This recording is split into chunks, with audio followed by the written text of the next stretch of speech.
Hey everyone, Andrew Hess here. Last year, I put together these awesome infographics and they got tons and tons of views. That made me think about starting a new series focused completely on Power Automate. Piece by piece, let's create a bunch of videos on Power Automate. If you want to see anything or you have questions, leave them in the comments. Let's get into it.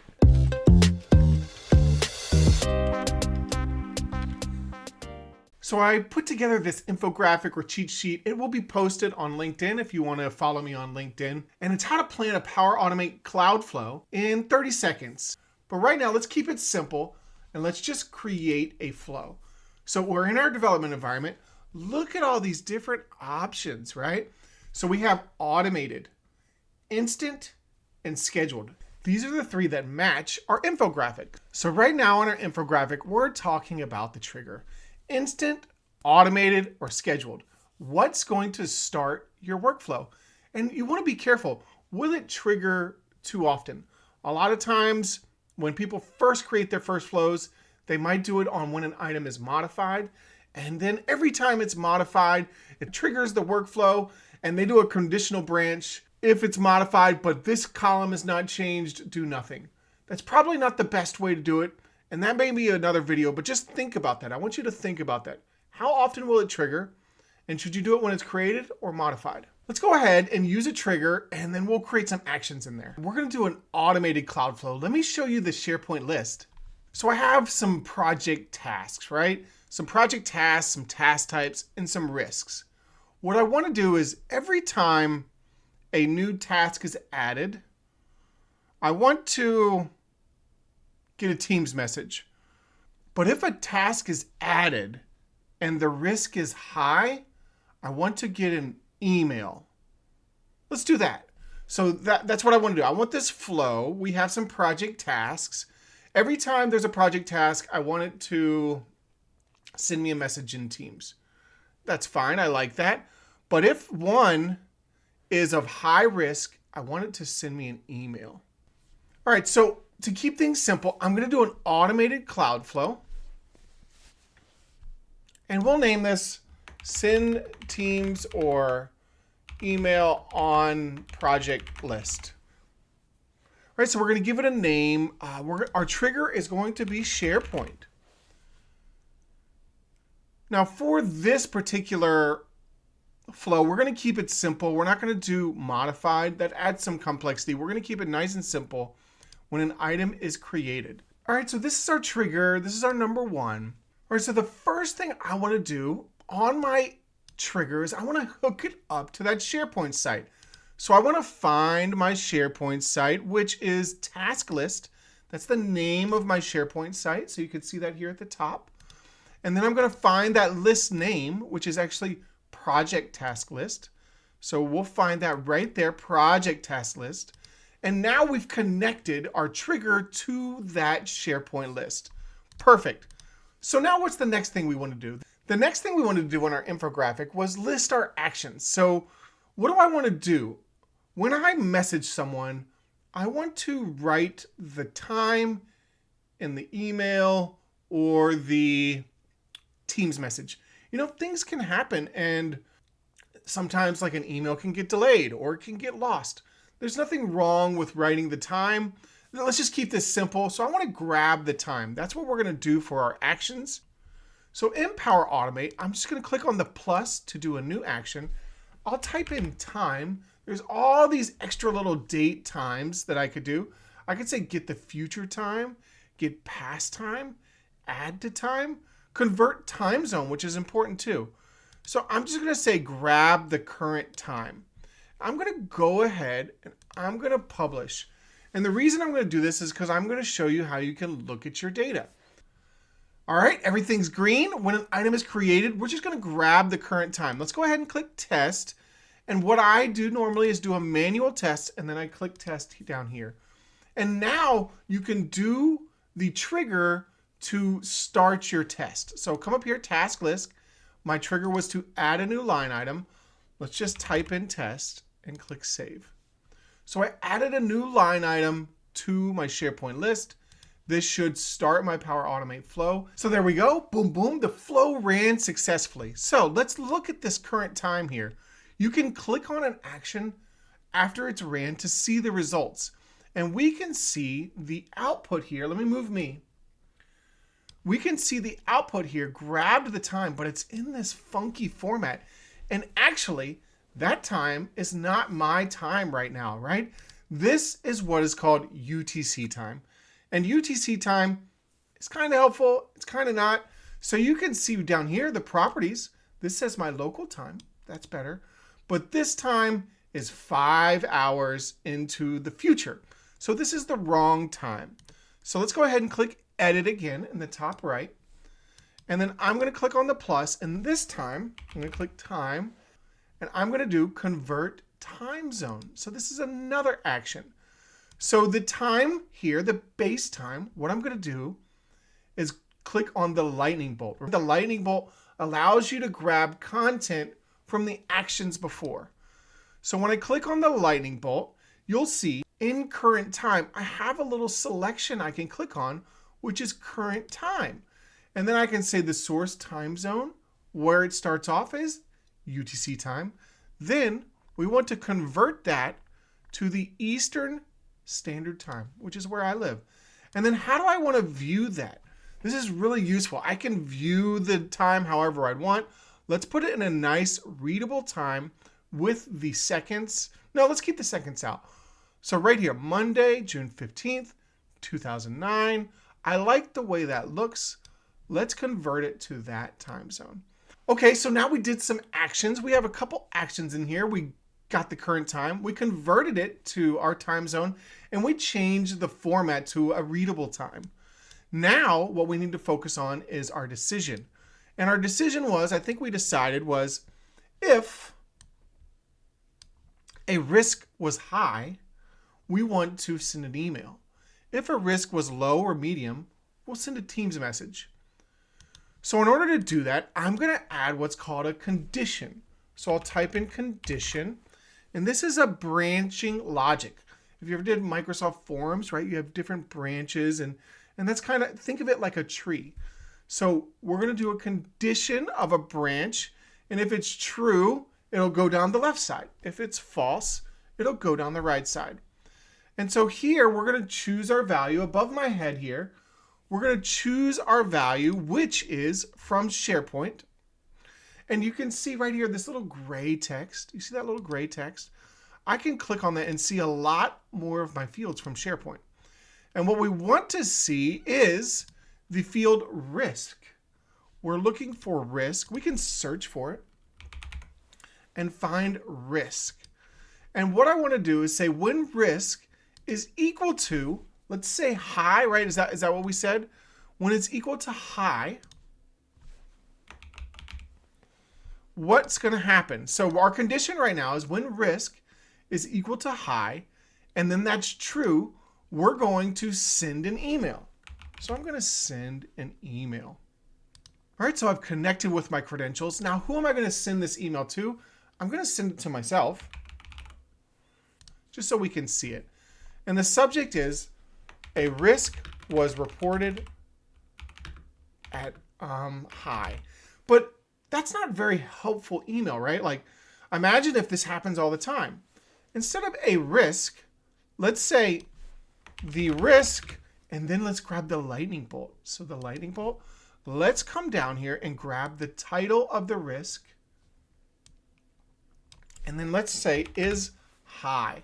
So the risk, maybe we'll put in a colon, is high. And let's now, in our email, hi, Andrew. There was a risk. Let's move me again. There was a risk reported high by who? Let's grab the lightning bolt again. From who? Let's do see more, and let's do created by display name. So the risk was reported high by whoever created the item, and you should check it out. Now you can add some more in there. Here is a link to our SharePoint list. And then I'll just add the link in there. So we can write something in there like click here to visit the site. Now I'm going to highlight that text and click on the insert link button and paste in our link. Right, so now that link will lead us to our SharePoint site. Now there's other options you could do. You could make a view of all the high risks. That's something you could do. But let's just keep it like that. Best regards, you got this. So a simple email. Now, if it is not of a high risk, we're just going to send a Teams message. So I'm going to say Teams, and we're going to say see more, because I don't see it in there yet. There's all these options in here. There's so many options you could get lost in Power Automate. And what we want to do is reply with a message. Just post a card, post a choice, post a message in a chat or channel. All right, now that we are connected, we can post as the Flowbot, like a Flowbot. Power Virtual Agents, I'm surprised it still says that, but that is an old school way of doing it. And then there's also user. I'm going to say post as, let's do the Flowbot. Let's check out the Flowbot. Post in chat with Flowbot. I like that. And then now here is the chat. And who is it going to send it to? It's going to send it to me. And this time was a very simple task was added. A new task was added. And then we'll just put in, once again, the lightning bolt. And we'll grab the title. All right, so we have our conditional branching, our logic. But I wanted to grab that time zone. So let's go back to the email. And let's say let's grab the lightning bolt. Let's say the converted time zone, right? It grabs that nice format. Let's do the same thing on our task. A new task was added on the lightning bolt. Grab our converted time zone. And now let's give it a publish. And let's give it a test before we go into our final last step, and that was to double check if anything goes wrong. All right, so you can see our flow was ready to go. I'm going to click test. So I'm going to come in here. I'm going to come to my SharePoint list. Let's say hi, a new high risk was, well, let's give it a name. Let's say something crazy. I don't know. The tigers got loose in the zoo. Sounds like a high risk, right? So all the way down here on risk, I'm going to write in the word high and click save. All right, so tigers got loose in the zoo. We should see our flow run. I should get an email. So I may want to pull up my email too. And there it was. I just heard a ding. I saw that it did run, and look at that condition. Because risk was high, and we can click on the condition, we can see that it turned out to be true. And we can click on there and see that it did send that email. So let's check out my email. All right, so here we are. We have my email. It did work. Look at that. The title, The Risk, Tigers Got Loose in the Zoo, is hi. Hi, Andrew, on Sunday, February 15th at this time, matching my Eastern Standard Time. I then got this reported. I can click on the link and it opens up my task list. Beautiful. That's pretty neat, pretty nice, pretty nifty. And now I can get a view of my tasks and I can see, oh, a new task was added and tigers loose at the zoo. We should probably worry about that. Okay, so let's create one more and let's not do a high risk task. And then how about we fed the penguins? And then the risk this time will be low. We'll click save. And this time, instead of an email, we should get a Teams message. So there it was, ding, in Teams. I now have all the way down, let's see right here, all the way down right here, a new task was added on Sunday, February 15th at 1:08. We fed the penguins. So that's fine. And look where it came from. It came from what's called workflows in Microsoft Teams, right? That's because we said send it from that Flowbot. This one's not as important, but we do have a nice log of it in Microsoft Teams. And if it's of low risk, it's okay. We'll be all right, right? It's in Teams. I don't need to worry about it that much, but it is nice to get that little Teams ping when a new task is added. All right, we're back in Power Automate. Let's click Edit. And what I'm going to add is what's called a scope. So we're going to add what's called a scope. And what I'm going to do is I'm going to take my condition logic and I'm going to put it in my scope. And so when my scope is in here, and let's say there's more actions, what I can do is I can rename this scope. We can say body of flow. So this is the body of my flow. What's nice is now it's kind of like encapsulated in there. And then I'm going to create another scope. Think of these like sections. This is like a section of your flow. And this will be my error handling. So this is my error handling scope. And inside here, we're going to send an email. And it's going to go to me. Once again, we'll send an email to me. And we'll say flow failed. And so for this one, send an email if failed. Give it a nice title. And here in the body, what I'm going to do is I'm going to put an FX formula. And this is a nice little FX formula. I'll try and put it in the description of the YouTube. If I can't, then I will put it in a message of the YouTube. So all we're doing is we're saying concat make.power automate. Now this could change. If you're in GCC, this could be different, right? This could be gcc.make.power automate. So be careful of that. Then we're going to split it and we're going to grab the ID. So you kind of look at that URL. Kind of look at the URL up here. We're kind of using this URL, right? We're saying, hey, grab environments and then grab the ID, and then we're doing flows. We're just rebuilding our link. That's what this is doing. And so we're just rebuilding it in there. The workflow is a nice little call that we can do. We can grab the name and the run name, and I will click add. And here I'll say this flow failed. So this time in our formula, I can't really make this a link, right? Because we did a FX formula to make a link. If I click on this, it's kind of asking me to type in a link. I can't do that. So what I want to do is I'm going to come here, and this is a little bit of complexity, is you see this little toggle code view. And if you get confused here, you can always bring up Copilot, right? We have AI now to help us. And what this is this is called HTML. What is the format for a link for HTML? That's all you have to ask.